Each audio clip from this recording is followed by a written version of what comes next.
Good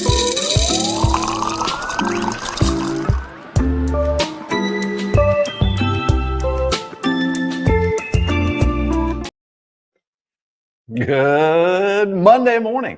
Good Monday July morning. the 7th. July the 7th. Welcome to Extol Unfiltered. I'm Angie Fenton. This is Meteorologist Peine. I'm actually kind of feeling awake this morning after all the celebrations ever since July 3rd, Play America, my birthday, nation's birthday on the 4th. Had some pool and lake time, but you know, among all that celebration, there was that horrible tragedy down in Texas that we'll talk about as well coming up. So we will talk about that coming up. But can we start with this? Because I mean, I think it was yesterday for just a moment, I felt a little bit of this lovely breeze. It wasn't super awful. Mm-hmm. And then this morning I woke up and, you know, took the menagerie of dogs outside and I was like, ooh, it's back. It is back, Ben. What can we expect this week? It is back. It is just going to be a muggy week out there. By the way, if you're tuning in or just watching the replay later this afternoon, give us that comment. Tell us where you're watching from. Thanks for watching on this Monday morning, July the 7th. So for today, up to around 90 degrees. It'll feel maybe a little bit hotter than that with the humidity. So take care and enjoy that AC. Not extreme heat this week, upper 80s, low 90s, but definitely going to, you know, dog days of summer kind of weather. And so a decent chance of some storms firing up this afternoon as the front gets closer to the area. I would say after around 4 o'clock, the rain chances are going to be increasing, especially for southern Indiana. Kentucky might actually see fewer showers and thunderstorms than Indiana for later today. So late afternoon, early evening activity. Severe weather threat is very low, not expecting severe weather, but any of these storms are going to be kind of tropical. Put down some very heavy downpours, some lightning and thunder, and some brief gusty winds. Tomorrow's mostly dry, 91, and then some 80s with some increasing rain chances late Tuesday night into Wednesday. Another disturbance moving through that'll increase our chance of some showers and thunderstorms.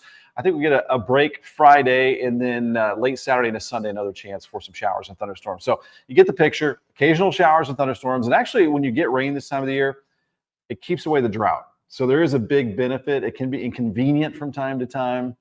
I know Olive's got some soccer later today. Soccer tonight. My son has some golf later today. So out on the golf course, it can be a little nerve-wracking if you get the lightning and you're carrying a bag of metal on your back. No, thank you. No, thank you. We said welcome. Thanks for joining us for Extol Unfiltered. And one of the things that we didn't include, which we will start including, Caffeinated by NWSB. We both bank there. Mm-hmm. We love them, and we're grateful that they're our presenting sponsor. I've got you. I don't know if you can tell, but this is it's like its own built-in coaster. Right. Yeah. I'm in love with this NWSB. Little cork. Yes, but you have. I mean, you just showed it. You've got Big Happy. Big Happy's on board today. What's in Big Happy? Because if you tipped it, I think it might spill on us. But what is in Big Happy? It's straight up H2O. Just H2O. I've got a menagerie in here. It is it's a base of coffee, but I like my my no carb creamers, low carb creamers. There's some fiber, there's some collagen, and I also even have some bone broth. Wow. That is in there. That so is quite there's the a lot recipe. of goodness in my NWSB cup. I already had my coffee because I got up around 5 this morning. So I just had the regular cream and milk. And then I don't drink a lot. I mean, for the most part, even though I think my husband would disagree, I put it in there. So there's still some. So we both are early risers, and I just kind of take my time throughout. Yeah, I just finished my last one over a few hours. So Ben, first of all, I mean, did you enjoy your birthday? July 3rd was your birthday. It was, and we went to Play America, took the family out there. If you didn't know, that's a huge event at the Justica Cultural Center. So there's my son Brady, my wife Sarah, my daughter Hannah on the right. So it was pretty warm out there, but you know, it's July, it's going to be warm. But that exceeded my expectations. A week ago, we were live out there showcasing what the event was going to be. Again, exceeded my expectations. I think the crowd was bigger possibly than expected. So it was a great time. Can't wait to hear the numbers on that. Mm-hmm. And this is a mouthful. It was the Justica Cultural Center at America Place at River Ridge in Jeffersonville. Yeah. Trying to post that. I was like, dude. Yeah. So a good time. If you're out there, give us a shout in the comments. Let us know what you thought about the event. And then We were both at the parade. We the were next morning. we were at the 4th of July parade, and I mean we have to talk about this for just a second. So for 4 years, I've been invited to be a part of Jeffersonville Celebrates, their 4th of July parade, which I love. It's like that hometown Americana. You always feel super safe, thanks to Chief Kavanaugh and the Jeffersonville Police Department. And then at Warder Park, they have this lovely, very short program. Mayor Moore speaks. This year, Representative Wendy Danchesser was there. So loved that. And it's not a long parade, but and I'll share a little more about this coming up, but I'm dealing with a little bit of a stamina issue. I've shared, I've spent a year and a half. I'm in what would be considered no evidence of disease post-treatment of cancer. And I am dealing with a pesky, infuriating stamina issue. And I knew if I walked the route that I would not be able to continue after. I know that about myself. And so Jason Applegate, our co-owner of Extol Media / director here, he asked the Ivy Tech Sellersburg chancellor, he remembered Dr. Travis Hare had a convertible because convertibles were in low demand. And he said yes. The silver Corvette, yeah. Dr. Very Hare gracious said of him yes. to take his time out. He's right there in the middle. He's a Jeff guy, right? He is a 1988 Jeffersonville High School graduate. His wife, Jan, who is a local middle school counselor, she is a 1983 graduate of Jeff High. And then, of course, we had our ROTC member who was carrying our signs because we were going to put those on his car. And then there's Olive, who was in that picture right there. And she was, and you can barely see in the corner. Oh, yeah. She was throwing candy like a boss. Lugged in the candy. That was great. And Jason pulled the wagon, and actually Travis said, let's put her in front so that, we could just kind of make sure she was safe. But yes, she threw all And then kinds. you had your secret stash. I did. I had full-size M&Ms to throw out to people. But I love that. I love starting the 4th of July weekend in Jeffersonville. It was a good crowd out there. It was cool to see everybody waving and smiling and getting the weekend started on a good note. It was pretty warm out there too. It was, especially in the sunshine. It was warm. Hey, wig wearers, not a good time to wear one. Let me just say that. I didn't share the photo. It's on my own Facebook page, but you can tell. I mean, I looked like a drowned rat. Like, nope, not a good day for that. But you had some fun then with the rest of the 4th of July weekend. 4th of July. Then I was talking about this last couple of weeks, how the learning and failure with setting up the pool and the box thing in the backyard, and the land was not level enough for it. My neighbor came with a tractor, leveled it out. So the rest of Friday, we got that settled. The pool is in good shape. And then Saturday went to my brother and sisters. They've got a little lake place up in Brown County, Indiana. That is Lake Corddry. There's also a Lake Sweetwater right next door to that. And it's actually one of the clearest lakes in Indiana. So a good time there. My sister's in the hat in the middle, Leah, and then my brother-in-law, Spencer, on the left. Okay, so here's what I want to know. Right. Sorry for the nipples there. I mean, I was going to say, first of all, only Ben is shirtless. But here's my question. Who's my new best friend right there? The one with only talking to dog. I know you didn't I thought you were going to see who's that. My new best friend? That's Nikki Winkle right there. Friends of the family for, I don't know, over 20 years, probably more than that. Nikki, I'm in love with your shirt. But also with this photo. How gorgeous is that? Yeah, that was the cruise right before the fireworks out on the lake. They had a good display there. So just a really peaceful, enjoyable time. It's good to get the phone out of the way, because with being a content producer, making weather forecasts, weather never stops. So it was good to just put it down, detach for a little bit, and just enjoy the day. That's for sure.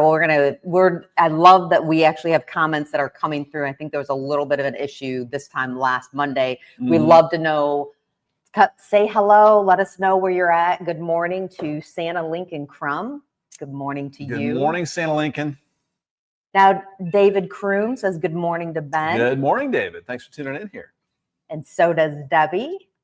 Good morning, Debbie Kirchgester. I love that. Thanks for tuning in. Absolutely. And Lillian Lasley. Good morning, Angie and Ben. You all look like you all had fun. I mean, I think it was actually a really good weekend. Yeah, I got time to recharge yesterday a little bit, and got to take a little dip in the pool, and then we just kind of chilled. And we went to my husband's mother, my mom-in-law. She stays in a assisted living facility that is just amazing, and so we went right afterwards. I went to go see her and eat with her and just kind of share some time together. So how about you? What did you do this weekend? We would love to know that. Oh, we've got another one. Debbie Wayne in there. Debbie Clark Gober. Good morning. Have a spectacular day. It's starting out to be a spectacular one. Love the comments. They always make us feel better, and let us know where you're from too. I think Lillian's out in Grayson County, Kentucky, if I'm not wrong. Okay. So yeah, let us know where you're popping in from. So represents your area. Yeah, we definitely love to know where you are from, where you're watching from. But speaking of locations, New Albany lost a treasure. If you do not know who Huey Burr is, I'm sorry, because you missed out. He just, I'm not somebody who knew him super well, but knew him enough. And I mean, he's just a local legend. They have, I mean, Huey Burr's. Yeah, I mean, I just recently took a long, walk down Market and walked past the bar and saw the unique name. I was like, who's this Huey Burr? So it sounds like a man who's entertained a lot of folks throughout the year. I mean, Huey Burr's is just a special place. You never know who you're going to see there. And I mean, the music, there's a marble. This was always like the Huey lore. He had a marble on the counter, so you could see how level the floor was. Just love that. And when we hosted a big luncheon a few years ago, he was Huey and his daughter, and who's, I mean, uncanny like Janis Joplin, and his son, if I'm correct, they played at the luncheon that Extol Media hosted. Oh, wow. So rest in peace, but may he be playing and singing up keeping there. The tunes going. It seemed like you could go down there. It might be 1 o'clock in the afternoon. There's somebody playing. So yeah, it's entertainment capital right there. Of New Albany. And I mean, just loved.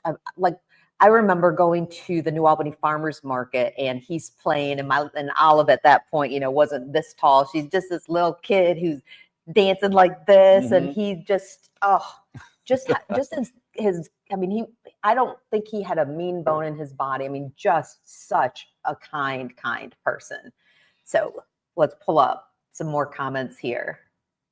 Crystal Bruner, good morning, Ben and Angie. Thanks for watching, Crystal. Thank you. Sue Williams, good morning from New Albany. There we go, represent New Albany. Thank you. New Albany resident right here. And this one, Debbie, I don't know.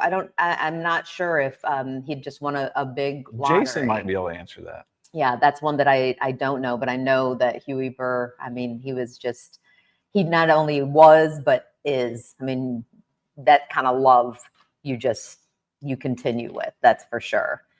Now, Ben, we're going to transition for a minute here, because I mean, this was all over the news, and it's something that, especially just watching from afar, so many questions we saw. And for people who may have missed this, can you kind of put into context? This is Camp Mystic. It's in Texas. What happened over the weekend? So the remnants of Tropical Storm Barry kind of parked over that area of Texas, and then just dumped like 10 inches of rain in a matter of hours. That's going to cause flash flooding, but this is known as a flood alley. It is a common flash flood problem there in Texas, where they have these limestone-based rivers where there might just be a trickle at any given point, mostly. But then upstream, you have this storm that just sits and dumps and dumps and dumps. Then you get this wall of water, raise the levels over 20 feet in a matter of, an hour or less, and then caused a tragedy. I also think a tragedy from this is the politics, right or left. The headlines are misleading. On the comments are disgusting. So, because it takes it takes away from the truth and the actual tragedy that happened, I think. So can we do this? So, I mean, one of the things that I think you and I both agree on is, I mean, this isn't a political show. It's just not who we are. It's not our forte, but there are a couple of questions. So what I usually do, so on Sunday nights, like I'll start uploading things for the show. Then I come in the morning and Ben and I kind of talk through things. And one of the things that I said was, first and foremost, Ben, how in the world does a river literally jump that far in that short of, what was it, 45 only minutes? One place for that rain to go. Yeah. And so all the warnings were in place. I want to, I want to mention this as well. So we've talked about heat during the heat wave, number one weather related killer, but flash flooding is the number one storm related killer. Does that make sense? From a storm. Flash flooding is the number one out of all the possibilities. Tornadoes, lightning, severe winds. Flash flooding is the number one killer. So at least 82 people lives taken from this flash flooding event in Texas, many of them kids. But you got to think this happens across the country. February 2025 in Kentucky, more than 20 lives lost in flooding. 2024, last September, Hurricane Helene, 250 lives from inland flooding. Eastern Kentucky, 2022, around 45 deaths. So the warnings were there. There was a flood watch. The National Weather Service put out all the advanced warnings. And so you say that, okay, so here is where it gets infuriating for people who weigh in, because, and I'm going to ask this, don't assume that you know our politics just from the way we look or from these types of questions. But this is what's infuriating, is when you see people saying, okay, Doge went in and cut, and this is why the tragedy happened. I asked you, and I mean, Ben, were there enough people? There were. Normally, I believe I've read a lot into this. There's about 2 on staff during the overnight. They had, I think, 5 meteorologists. They were prepared for this. They met with emergency managers. So they increased the number of the staffing for that event. They knew the event was coming. This was not a surprise. They had a meeting with the emergency managers. So the National Weather Service communicates with the emergency management in different counties. They had the watch in place. They had a flash flood emergency issued for this, which alerts your cell phones, makes the cell phones go off. The problem is, I think one of the mothers there from that had her kids in there year after year at that camp said there's like no cell service there. So take that off. So the problem here is communication. And this has always been a problem in weather. Nocturnal event, nighttime, people are sleeping, may not wake up if there are these alerts. If you don't have the cell service, then that's an issue. So then you would want to have a weather radio that it's not reliant on a cell tower. So it's a communication problem, a readiness problem. If there was a flash flood watch the day before already, what steps do you take to try to be safe? Right. No one's going to know that 10 inches is going to dump in one specific area. I mean, that's unpredictable.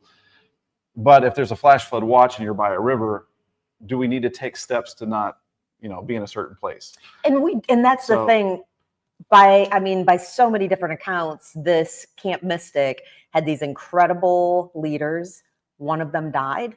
One of them died trying to save children. And so we can't make any assumptions or judgments, but this is a camp that is, well regarded. And we don't know. And I would say readiness is for everybody. Absolutely. All of us, because you just got to be prepared for even the worst case scenario, I guess. A lot of times we're not preparing for the worst case. And before politics got involved, we called this an act of God, a tragedy. And sometimes, I've said this before, even if we get the communication down, we get the warnings down, we get the readiness down, there's still going to be a tornado that's too big. There's going to be a flash flood that's too big. Yeah. And sometimes there's just nothing you can do. And that is the worst case scenario. It absolutely was the worst case scenario. Now, Mike says in 1987, they had the same thing happen to them in Texas in the same place. And that's why they called it flooding alley right there instead of tornado alley, because it's just a frequent flooder. And we've got river systems around here that are sort of like that, that can flood easier than other rivers. And if you're in a flood prone area, you've got to be alert to those warnings, because again, number one storm related killer is flooding. It's as a parent who has sent her child to summer camp, I mean, I mean, to a Christian, it was a Catholic summer camp. Felt very comfortable, even though it wasn't Olive's forte at that time. She didn't have a cell phone. I mean, she's a little kid. She's not bringing a cell phone, but you put them in their care. And again, by all the different accounts that I've seen, those leaders cared so much. I mean, there's reports of even like junior leaders who helped save children. But to see the disgustingness that you referred to of all sides pointing fingers instead of agreeing, this is a horrifying tragedy. Yeah, and the grossness of social media in this day and age, and politics, like the old saying, "Don't let a tragedy go to waste." I think that like immediately when this happened, boom, on X or Facebook or wherever it was, there you go. So just think about the people. I mean, there's no words that you can say to make this situation any better. Horrible tragedy. No, and yet you keep waiting for news, just hoping and praying. Like when you found, I mean, there was a girl who was found in a tree. There were, I think, two, as I was going to bed last night, there were two more girls who were found as well. And just listening to some of these children talk about the event on TV, on social media is just, I mean, heartbreaking. Yeah. And again, as Mike was saying, 1987, they had this happen. It didn't take as many lives, but then I think 1932, it happened as well. So they kind of call this a once in 100-year flood, even though it's happened more than that. When it comes to, flash flood alerts, and you said this, I mean, what's the chances of it happening again? I mean, a lot of us feel like that and think like that. Part of this as well, I mentioned readiness, communication. There's also a thing called warning fatigue. Yes. You get so used to a severe thunderstorm warning, a tornado warning. Well, it's not happening in my backyard.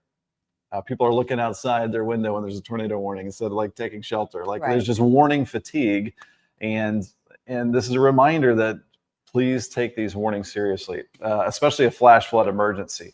And the National Weather Service has to look at themselves with this as well, because there are some National Weather Service offices that do issue more warnings than others, and it's like the false warning rate, something like that, where you've got a tornado warning, tornado does not happen, and then the false warning rate goes up. So we can always be better in everything that we do. So the National Weather Service, they'll take a look at that as well. Do we need less warnings so we take warnings more seriously? Are there too many alerts? It's always, with social science, these are the things that you have to judge when you're in emergency management. So can I ask, I mean, what do you think? Like, I mean, it doesn't sound like it's just one answer to something this large. I think with flash flood warnings, they've got different levels. So then it goes up to flash flood emergency, and that's when your phones will go off. But I do think there's just maybe too many flood warnings, aerial flood warnings, flood advisories. There's almost too much of it. There's a lot. Yeah. And it's interesting. One of Matt Rudkin, who's a friend of yours, he's another meteorologist that we follow. And I love that he calls himself a digital meteorologist. And I will say this, I mean, the National Weather Service is valuable. We're not in there. So it's hard to say trimming and all of that. Yeah. I know, I mean, here in my own small business that's 10 years old, I mean, I have at some points had to cut the fat. Right. I mean, I had somebody working for me who told other team members he was moving as slowly as possible because why not? What were they going to do? Fire me? Yeah. That, and so Matt we cut shared, the fat. James Spann. James Spann in the weather community is like a legend. He's out of Birmingham. and he summed it up really well. And it's James Spann, if you want to look up. Spann. Okay. So yeah, no one likes their industry being cut, but I think the staffing was there for that event, and the warnings were issued. And the National Weather Service is hiring more on after they did get cut, and then realized too much. So there is some fixes there. But in all the industries we've been a part of, I mean, first it was newspapers, and then it was radio, and then television. Cuts. Quality goes down. So you got to be careful how much you cut. I mean, and we can attest to that with both of those industries, that the quality does go down. But it's easy for us to look at, and right now it's like, I mean, both sides are going, it's because of you, it's because of you, and I mean, and to be a parent who is going through one of the most, I mean, I can't fathom, I don't want to fathom what that is like, what they're going through. But to be a parent and watching the death of your child from this incredible tragedy be used in this way, I just can't. But I am proud of watching people from all walks of life who are weighing in, going, not okay. Okay. Yeah. Put the politics aside, and there has been some of that, but unfortunately, this day and age, not enough. Not enough at all. Be involved in everything. Oh my goodness. Okay, Lillian Lasley from Litchfield, Kentucky. Ben was right. They're in Grayson County. All right, going back to the comments here. Perry Porter, good morning. It's really nice outside. Drink a cup of coffee on my deck before I start mowing. That's a lovely way to do that. Get that mow in soon. Sorry. It's going to be a little steamy out there today. Lillian, and assuming this is over the weekend, the holiday weekend, had a cookout with family. Nice. Yep. And then we had mentioned this with Mike, and we were talking about the tragedy and the Mystic, Camp Mystic. So Debbie, going back to Huey Burr, who, if you're just joining us, Huey Burr, New Albany legend, passed over the weekend. May he play in peace instead of rest in peace. Although, I mean, what a tremendous person. But okay, so Debbie must have looked this up. Huey won $500,000 in the Hoosier Lottery on a scratch-off ticket in August of 2023. Oh, I love that. Angela Ford Epperson. Good morning, Ben and Angie. Yes, the Camp Mystic, absolutely heartbreaking. And Debbie Gober, huge tragedy. I pray for everyone affected by the floods in Texas. And Simon, I believe, from Scotland. Well, I've seen Simon popping up. Simon, hello to you. From across the pond. How's the weather in Scotland? Would love to know that. I like this. This one's for you, Ben. Yeah, more people need to get a weather radio. I have one, worth every penny. A lot of people do not take the warning seriously. Be safe, everyone. So that is key. I know people don't even think about weather radios anymore because of cell phones, but the towers can go out. You can lose cell service. You can lose your battery charge. Fresh batteries and a weather radio, if you're going to be camping or outdoors, it's a good thing to have. Do you have any recommendations for people who don't have a weather radio, like best places? I mean, if you're trying to avoid like severe weather, I mean, I would, like, are you saying like best places? Like, do you have any weather radio recommendations? I would probably just go to Amazon and just get one. There's a bunch of them on there. Yeah, you can also go to like CVS, Walgreens, Walmart. They usually always have them too. They have them for sure. Now we're gonna throw this up here. So we were talking about 4th of July and all of that. Well, one of our favorite cities to visit had yet another, if I remember correctly, and I think it's either at the 5th annual Austin firework display. Well, Mayor Hawkins will tell you. Check it out.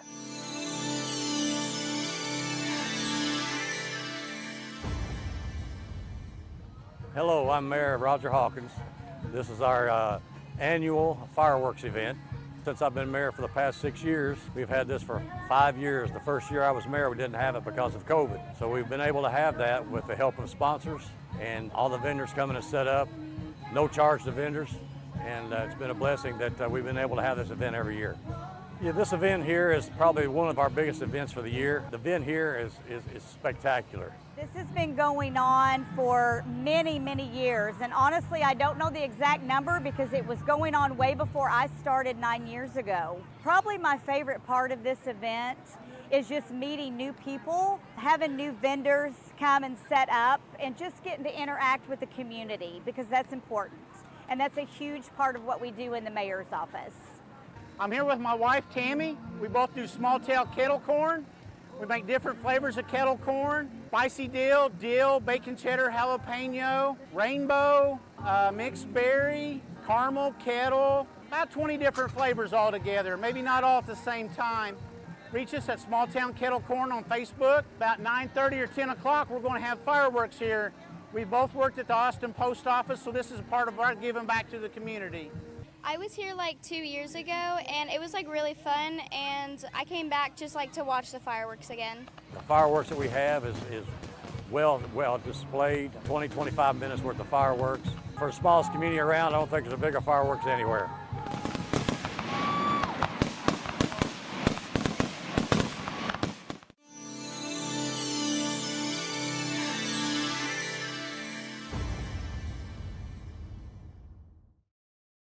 Nice piece there. Well, our team was up there and really enjoyed just the home. I mean, Thunder over Austin. Only in Southern Indiana, and one of the municipalities that we work with, coming soon, we're gonna get to share a piece about a lady who moved intentionally from Louisville over to this smaller rural town because of all of that small town amenities, but yet, remaining close to all the big city, that Louisville. I can relate. Things. I can relate. I mean, you definitely can relate, I did the same right? thing about 11 years ago. Yeah. So where were you before you moved to Boise? We lived down like Okolona, Fern Creek area. Have you ever regretted? No, not 1 second. we got out of the kind of the suburby area and went, I don't know, we're 25 minutes up towards Borden, Indiana. Love living out in the woods. Now, and I've lived in suburbs. I've lived in a downtown area. I've lived in the country, and for me, it's either going to be country or city. I like the small cottage, old homes where you can walk to the river, you can walk to the restaurants, and all that stuff. But suburbs, I don't know. I'm over the suburbs. No offense, suburbs. When I first came from Michigan, I like character. I think that's what I do too. I grew up in rural Michigan, and then I was at Central Michigan University, where I was a full-fledged adjunct English instructor and getting ready to earn my doctorate. Anyway, fell in love, moved to Louisville, had no idea what Louisville was, and I lived in the suburbs, and I realized very quickly, this isn't for me. I loved that. I mean, we didn't have much growing up. My neighbors were cows, and we had land. Very minimal house in terms of what we had, but I mean, I have so many great memories because we had land that backed up to a national forest, and we lived outside. And that is why I think when I finally, because then I lived in the Highlands after the suburbs, and I had a house that had so much character, and I loved it, but I felt like I was suffocating because I was too close. Yeah. And Southern Indiana, I just love it. My kids have had like the freedom to, hike and swim in a pond, maybe get a leech on you. Have they gotten a leech on them? One of their friends did one time. That's not my favorite. It's gross, but at least, hey, it's the price you pay to swim in a pond. No, that's not my favorite. Celeste Garrett says, hello, Ben, and good morning from E-Town. Elizabethtown. Good morning, Celeste. Thanks for watching. Definitely. The sun is shining brightly. The sun is. Hey, speaking of which, should we take a look outside? Absolutely. Boom, there you go. There's the sun shining brightly here in Uptown New Albany at the corner of Vincennes and Market this morning. But later this afternoon, there's a chance of some showers and thunderstorms. What's that time frame? I'm thinking like after 4 o'clock, the chances are going to start to increase. So late afternoon, early evening is the highest chance today. And not so worried about severe weather with this. So just rain. Tropical downpours, yeah. And now what about, so Brady has his...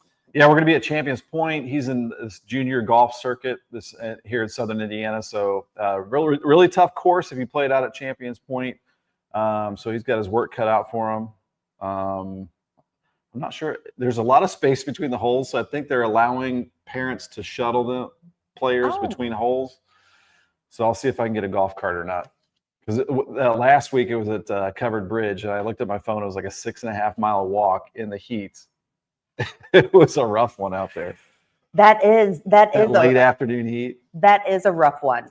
Well, okay, I'm going to share a couple of things. We shared like weekend stuff, so I wanted to share this. I know like we call it Extol Unfiltered for a reason, and I wanted to share because I did the parade, and then honestly, I mean, I did a few little things, but I am just really struggling with this stamina. We've talked before about, I was diagnosed with cancer in December of 2023, and what I didn't expect was how long this getting back to yourself is. There are lots of you who have weighed in, whether you're navigating it or you're navigating it with someone else. But I shared this on my Facebook page because I think something else I was kind of surprised about was how much searching I had to do for information. It doesn't just come to you. And so I share little things. So I posted this yesterday, and we'll come back to this in a second. Probably one of the most frustrating aspects of navigating cancer post-treatment has been this constant low energy and lack of stamina. I have the best intentions to do things, and then I'll get to the end of the day, 5 o'clock, 6 o'clock, and I am just ready just to be flat on my face. And very often I'm getting ready for bed in that time frame. So it's Sunday, and I'm doing some things. One, I went to church. It's not my regular church, but I think it's about to become my regular church because it just lifts me. And then I went to what's called Sakino Wellness Express downtown New Albany here in Indiana. And I've got a doggy running around, and did some red light therapy, which made me feel good. Now I'm cleaning out my purse, which always makes me feel a little accomplished. I'm going to do some work around the house, and then I'm going to do some things that are fun and things that don't require a lot of energy. And then tomorrow I'm going to go for 2 short walks and start increasing that. Lifting is going to be incorporated as soon as I am able, and I'm going to make that something that I'm doing in the next couple of weeks. But being patient while this lack of stamina, which is so infuriating sometimes, being patient and also reminding myself to be grateful for what I am accomplishing, and to look back a year behind me and to see how far I've come. That's integral to all of this. Can't help but to be a little frustrated that I'm not, my old self. But frankly, I think after navigating cancer, I can't say I'm it's not my new self. It's just a different version in so many ways. And there are so many blessings in this, but I'm ready for that stamina to lift. So we'll see if this works. It's funny because I had a couple of people send me private messages about like cleaning out a purse. I mean, I get it. You don't have a purse, but over the weeks, the purse can kind of load up, and I feel accomplished when I check something off the list. Just to put one foot in front of dopamine boost. Yes. I mean, with our 4th of July parade, I mean, if we couldn't get a vehicle, which I know that Jeff Main Street would have found something for us, but if we couldn't get a vehicle, I mean, I was going to have to skip the parade so I could MC, because that was the more important part for me. But it's this infuriating, uncontrolled. I can't control it. I think you don't think about the mental side of battling something like that as well. You got the whole physical thing you're getting through, and then you got the mental struggles too. I think, didn't you share something from Princess Kate? Yes. Oh my gosh. Kate Middleton, Princess Catherine. Can relate. I mean, she said the same thing. That's the biggest surprise to her. I had somebody who was so well-meaning who looked at me the other day and said, "Oh, I'm assuming you feel good because you look good." And that is, I mean, such a compliment, but also that's not always the way. But I'm laughing a little bit because I intentionally dressed today. I was going to wear workout gear because I am going for 2 walks today. They might be 5 minutes walks, but I'm going for 2 walks today, like I said. And then I realized I have to meet with 2 partners, a banking client and their financial partner. Some business meetings, some professional So I business can't just show up in meetings. workout gear. So I've got it hidden underneath underneath my dress Always the today. professional. But I share that because, you know, the weekend, like I love that, like we do and share all kinds of different things and fun stuff that we do. But also, I am one of those people, and I know, I mean, it's not just cancer, chronic illness, and all kinds of different things that people contend with. Like sometimes the weekends aren't as eventful, and you know, oh, here's what I did. You know what, Ben? I didn't go to bed at 7:30 or at 6 o'clock. I went to bed at 7:30 instead. And Yep. that for me, Hey, baby steps. it's a full on win. Now, earlier we were talking about like where we grew up. Ben and his family located from the south end of Louisville to Borden 11 years ago. 11 years ago. Love this from Lillian. I'll let you. I was growing up on a turkey farm, cows, horses, swim in a pond, swim on grapevine. That was the good old times, the old rope swing. Lillian, how many times did that break? Like those are some of my favorites. Yeah. I mean, I don't want every once in a while you get hurt. Tug on it, make sure it's strong enough. Yes. Oh, did we already get this one? It doesn't matter. I think we did, yeah. Hello again to Celeste. Hello again, definitely to Celeste. And we're going to pull that one out.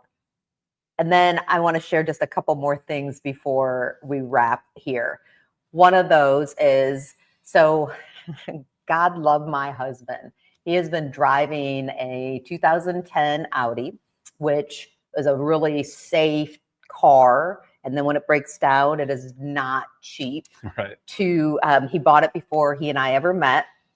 And it's over, I don't know, 225,000 miles. Anyway, it's over.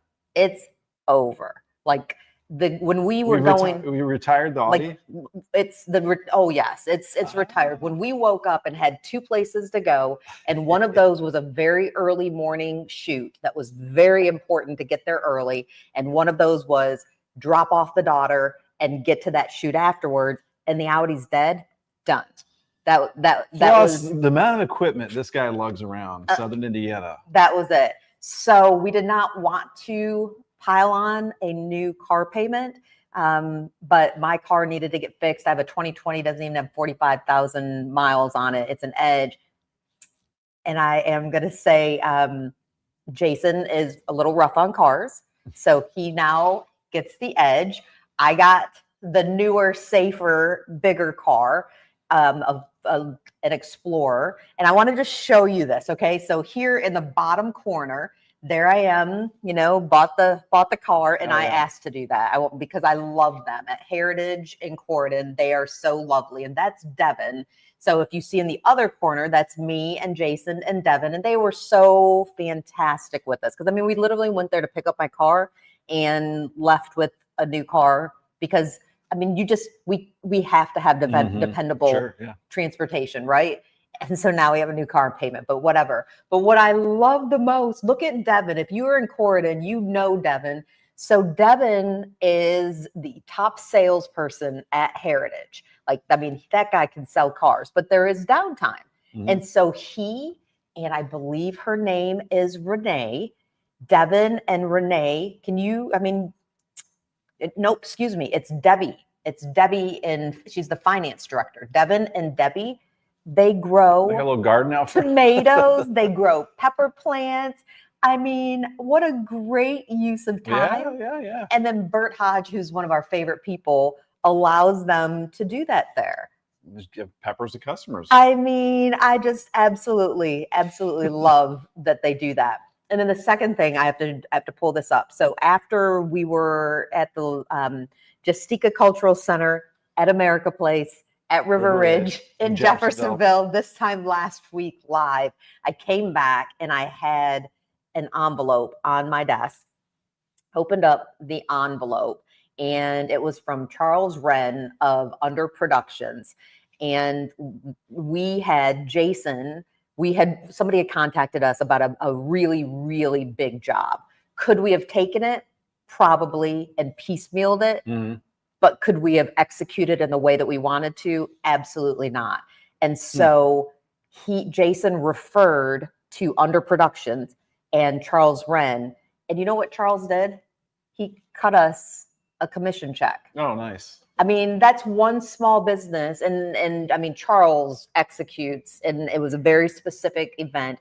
But the fact that one small business supported another small business Yeah. by that referral, which we do, we refer to people that we trust. But then he cut a check to our company. I mean, that just keeps everything good. I just keeps the relationships good. I'm big on that. Lifting with each other up. Absolutely. Yeah. I mean, small businesses that support other small businesses instead of seeing each other as competition. Yeah. I'm in love with that. That's just one of my favorite things to see. So thank you to Charles Wren and Under Production. Robert Simpson, good morning. Ben and Angie, thanks for tuning in. Robert, I'm just going to say this. I know we're also on Ben's page. Thank you for including me in that good morning. I do appreciate that. That is noted, sir. And then one last one, and I didn't want to share this last week because it was all about joy, but you've gone through this as well. We have a menagerie of pets, and we had an older collie from the Arrow Fund, and Meiji, he was my shadow. Couldn't see very well, couldn't hear very well, but he knew it was, he knew when it was mom. And I'm going to tear up on that one. So it was Thursday. It was a Thursday morning, about 4:00 in the morning. My concern had always been that he would splay. As Olive said, he would be in an X, and it would happen when we weren't there. Well, at 4:00 in the morning, thankfully we were there, but he splayed. And I woke up and I heard him, picked him up, yelled for my husband to help me, and we got him outside. He was walking, he ate. I had to go to a meeting, came back. Meiji was sleeping soundly, and he said, "Oh, that look at like, oh, mom," and then couldn't get up. He couldn't get up with his back legs, and we knew every day with Meiji was a good one. We had taken him on like the best day ever, and all of that, and so we had to say goodbye to Major. beautiful dog. He is a beautiful dog, and he was one of those that I met when I was the host of actually, no, that's not true. I was a reporter, and Rachel Platt and Terry Miners were hosts of Great Day Live, and that's where I met. Oh, wow. That's where I met Meiji, Meiji's old school. and was able to bring him home. I know the feeling. You've had that. We had to do that to our old Troy boy. We moved to Borden, and we had the property there, and he had 1 year of just going to the pond and swimming. And then the day before, I bought him a bunch of cheeseburgers from McDonald's. We went down to the pond, and I just let him. I'm going to start to tear up a little bit too, and then had to do that the next day. But Annie, who we moved out there, she was just a baby when we moved out to Borden, border collie. Now she's having trouble getting up on her back legs. She's 14 now, so we're running into that. That's the morning of, once he splayed like that and we were home, and who knows how long he had been down there. It was 4 a.m, right? Olive made him eggs for breakfast, and look at us. Yeah. Thanks a lot, Angie. Thanks a lot. But I know many of you understand that. That's part of pet ownership. You get the early fun puppy days, fun middle age, and then you got to be ready for the tougher times when they get older. And making every day count. But there's no such thing as just a dog. No such thing as just a cat. And I know so many of you understand that our furry family members, they matter. So just wanted to acknowledge Meiji on here. One last comment. Nick, help us out with your last name. Lee? Nick, can you, if you're still watching, will you put that phonetically? Okay, you say it. What do you think? Because I love the way it looks. Belly? Oh, Nick, we're so sorry, but we love all the emojis, and thank you for the kindness. That's Nick from Sellersburg. Jason, come back in here. Open that door back up. How do we say his last name? Blee. There we go. Blee. Thank you. Oh, Nick from Sellersburg. Thank you, Nick. We actually shared. Nick is selling his house in Sellersburg. We need to get an update on that. Thank you so much, Nick. All right, we can't end on tears. We do want to end, though, by thanking NWSB for being our premier sponsor of Extol Unfiltered. You can watch us 9 a.m. every Monday.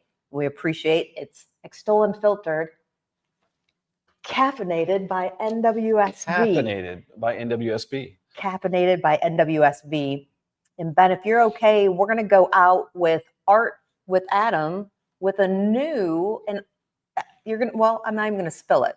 Everything that our Extol's creative director, Adam Kleinert, who lives in Henryville, he's been with us for the 10 years we've been in existence. Such an amazing artist as well. But he is doing the series that has to do with Indiana connections. Nice. And I'll see you in 10 minutes on Ben at 10. All right. Have a great week.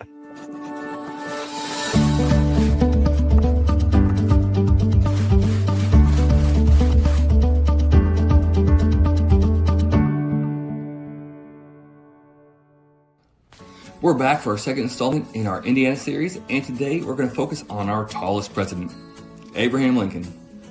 Though born in Kentucky, Lincoln spent much of his childhood and formative years growing up in the Hoosier State. Most of us are aware of the impact that Lincoln had on our country, but did you know on April 14th, 1965, Lincoln signed legislation creating the U.S. Secret Service. Unfortunately, that same evening, he was shot at Ford's Theater. However, even if the Secret Service had been established earlier, it would not have saved Lincoln. Originally, the Secret Service was designed to combat widespread currency counterfeiting. It was not until 1901, after the assassinations of two other presidents, James A. Garfield and William McKinley, that the Secret Service was formally assigned to protect our Commander-in-Chief. Thanks for joining us, and check back in to see where in Indiana we're going to go next.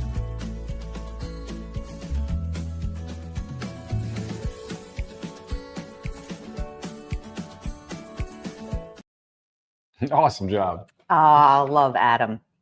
And once again, stick around 8 minutes until Ben at 10. We'll see